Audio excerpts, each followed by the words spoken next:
Hey everybody, welcome to activity 6.1, graphs that show when a ball moves. So we've been spending a lot of time in class talking about what causes things to start moving. And we spent a lot of times talking about things that cause objects to stop moving, and we were introduced to friction in activity or lesson 5. So now what we're going to start doing is changing focus a little bit. How can we create a visualization or a graph that shows when objects are moving and when objects are not moving? So that's going to be the focus of activity 6.1. It says graphs that show when a ball moves. So our learning target for today is we want to learn how to draw and read a graph that describes what happens when an object moves. So the expectation for you is to be able to create and explain a graph showing motion. So I expect you to be able to create a graph, or if given a graph, you should be able to interpret it and explain how it shows motion. So let's go ahead and get started.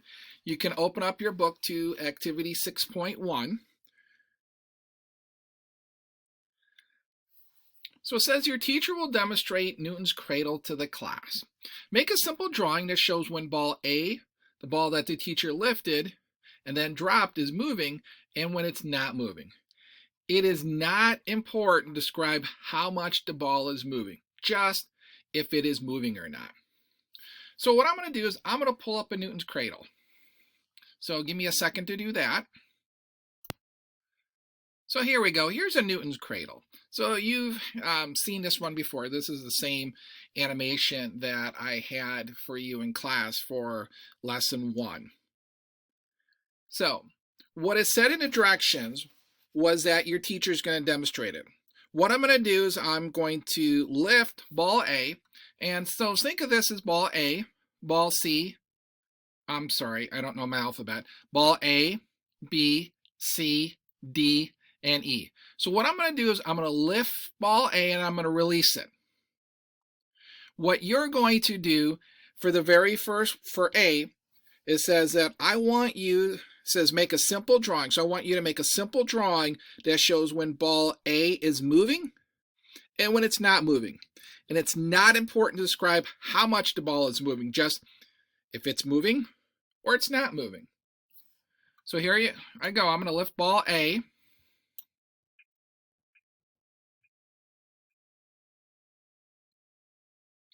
So go ahead. How would you represent this in a drawing?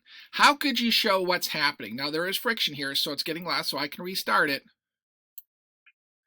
How could you show this? How could you make a representation? So go ahead and pause the video and make a drawing. Now this drawing can be a quick sketch. I wouldn't spend much more than 2, 3, 4 minutes on it. It shouldn't take you 20 minutes to do this. It's just a simple sketch. All right, how did you do? What does yours look like? What were you able to come up with? So what do you have? Hopefully it doesn't look like this in blank. But here's an example of what one might have looked like. So we have ball A, because again, you were supposed to make this for ball A. It's moving, it's not moving. It's moving, it's not moving. It's moving, it's not moving. And that would be a pretty good example. So when you would look at a Newton's cradle, this ball was moving, and then when it hit ball B, it stops moving and ball E comes up. And then ball E comes down, it hits ball D, and ball E stops moving, but then ball A starts moving again. So this shows that representation of it's not moving because I lifted it up. So once I release it, it's moving, not moving, moving, not moving, moving, not moving. So how close were you to creating that? Did you do a pretty good job? How is your sketch? So let's talk a little bit about what we have here. Now look at the length of each of these. Now did you notice that some of them are longer than others? Should that be? Should they all be the same length? Should some be longer than others? Does it matter on which side of the cradle the ball is raised to start the motion? So let's say I went back to Newton's cradle, and even though this is ball E, but what if I reversed it and said this is ball A, B, C, D, E? Would this change at all? Would it be different at all? And then, would you be able to tell from which side the ball was raised to start to swing in if your eyes were closed? So go ahead and give that a try. Let me get back to the Newton's cradle. All right, so you're back here. So if you have your eyes closed, there's actually some sound here and you can hear it.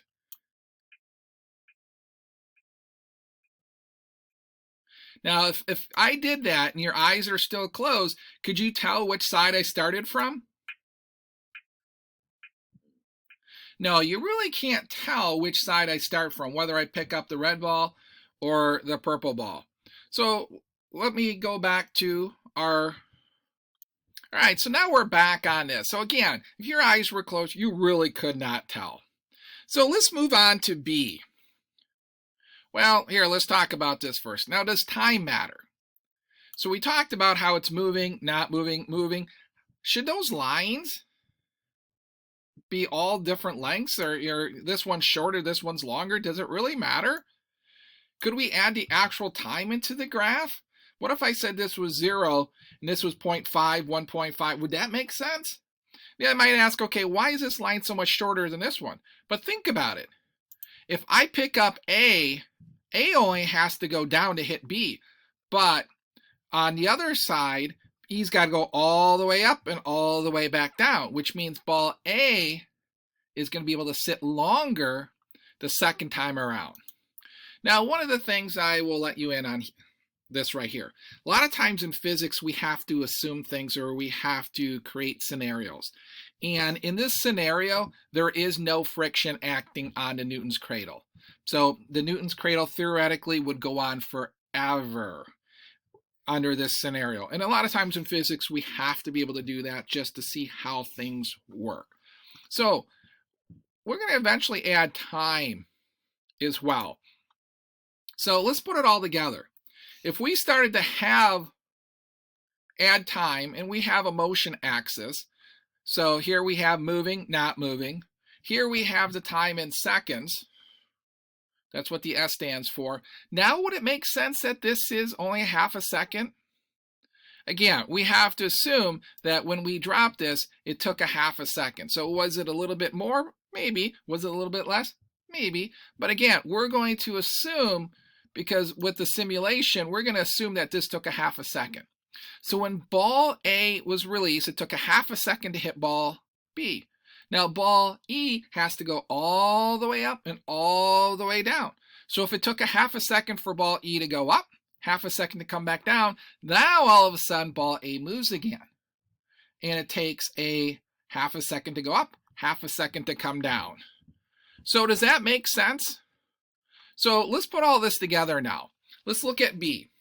So we've been looking at ball A so far, but let's look at ball E. So for B, use what you've learned about making a graph that describes the motion of the ball that was dropped to make another graph. This graph, however, is not going to be for ball A, it's going to be for ball E, the one that is motionless when ball A is swinging and is swinging when ball A is motionless. This new graph should look very much like the first one, but we're going to make some changes. So here are some things to think about when we draw our new graph. Does the ball begin motionless with the first line or not moving? Does the first not moving line last 0.5 seconds? Are all the other lines equally long, and do they last 1 second? Are there vertical and horizontal axes? So we have to see if we have those in our graph. Are the axes titled time in motion? Did you do that? Are there units next to the horizontal axis? So we know what the numbers mean. Are there numbers at regular distances along the horizontal axis? So did we have everything on there, and are they equally distance apart? So what we're going to do is we're going to go back to the simulation. So here we are. So the first graph that you practice on, you drew ball A. So now we're going to look at ball E, the purple ball. Now I'm still going to start over here by releasing ball A, but now watch ball E. And now we're going to make a graph for ball E. Now you can always come back to the simulation if you need to rewatch it. So let's head back to, and let's go ahead and make the graph for ball E. So when you go and you create the graph for ball E. One of the things it's going to have now is a stamp. So if you click on that stamp, you're going to see a graph pre-made for you, or at least you're going to see the outline of the graph. Then what I want you to do is I want you to label the graph. So go ahead, take a few minutes and pause the video if you need to create a graph that looks like this, where you have time and you have seconds. You equally space these apart. You have a not moving and a moving, and then you have a motion. So go ahead, pause the video for a few minutes until you get this created.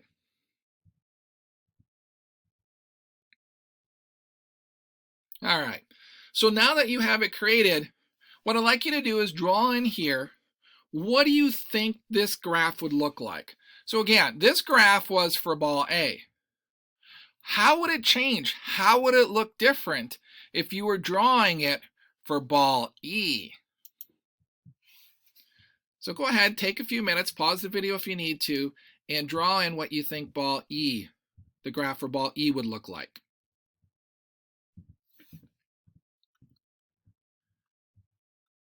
All right, so you took a few minutes. So how did you do? Did it look like this? You might say, well, mine kind of looked like that. Now notice the differences between the two.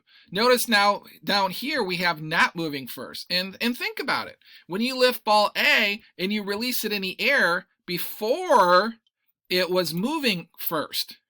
Now it's not moving first because we're looking at ball E. So ball E doesn't move for that first half a second.